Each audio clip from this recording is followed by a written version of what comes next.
très puissant et qu'il est possible d'exprimer vraiment ce que l'on ressent face au monde, face aux injustices, face à la cruauté. Ce qui m'intéresse, c'est tout ce qui concerne l'humanisme. Et quand on devient fanatique dans une cause politique, ça m'inquiète beaucoup.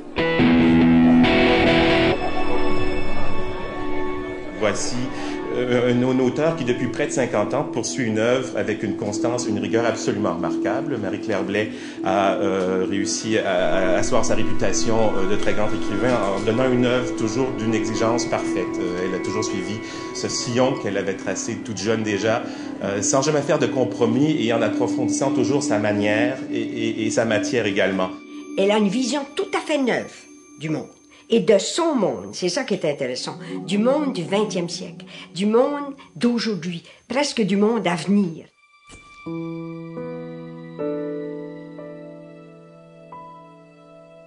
Je qualifie Marie-Claire Blais de la plus jeune de nos écrivains classiques.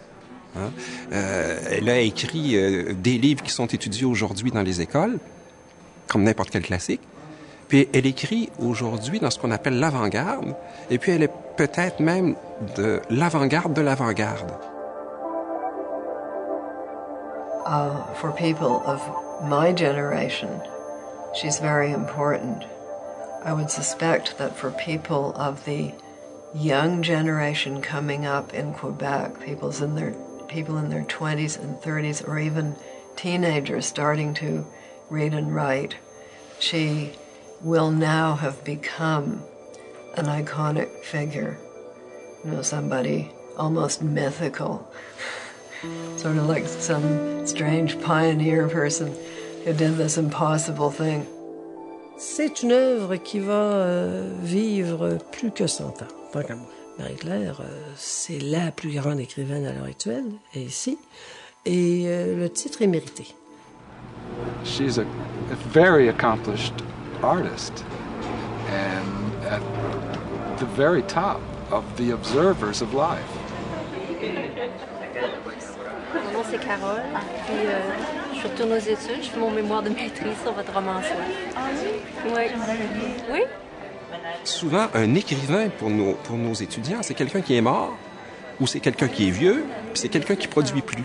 J'enverrai ça. Je sais que ça va bien aller. Oui, sûrement. Et alors là, c'est un exemple formidable, non seulement de qualité d'écriture dans l'œuvre de Marie-Claire Blais, mais un exemple de vie aussi. Je pense encore souvent à ce livre-là, donc ça me touchait énormément. Fred avait peint des fleurs à Munich. Ces fleurs qui portaient ce titre de fleurs d'Ève.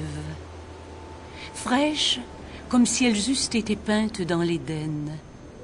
Fleurs jaunes qui avaient eu l'éclat du soleil. En même temps que Frédéric pilotait ses avions destructeurs sous les ponts, que des villes étaient bombardées, les fleurs d'Ève à Munich, comme si la vie eût sans cesse recommencé. Les dialogues dans Soif sont des dialogues à la fois envers l'autre et en même temps des réflexions. Les gens vont beaucoup discuter entre eux, mais il y a aussi une part qui est réservée à la réflexion du personnage qui est en train de parler à l'autre et qui en même temps pense. Frédéric ne partageait-il pas avec Daniel, et n'était-ce pas leur naïveté, ce sentiment d'une vaste innocence répandue sur l'humanité, et que ce fut parfois une humanité sainte et héroïque plongée en enfer, ne perdant rien, comme l'avait fait Marx Ernst, de la juste fureur de ses prophéties. Il n'y a pas de paragraphe. Alors, à ce moment-là, c'est une exigence de plus grande quand on lit Marie-Claire, une exigence pour son lecteur. C'est un peu comme Proust. Il est difficile à lire parce qu'il fait des phrases longues d'une page, mais elles sont tellement respirées, tellement rythmées, que on fait ça.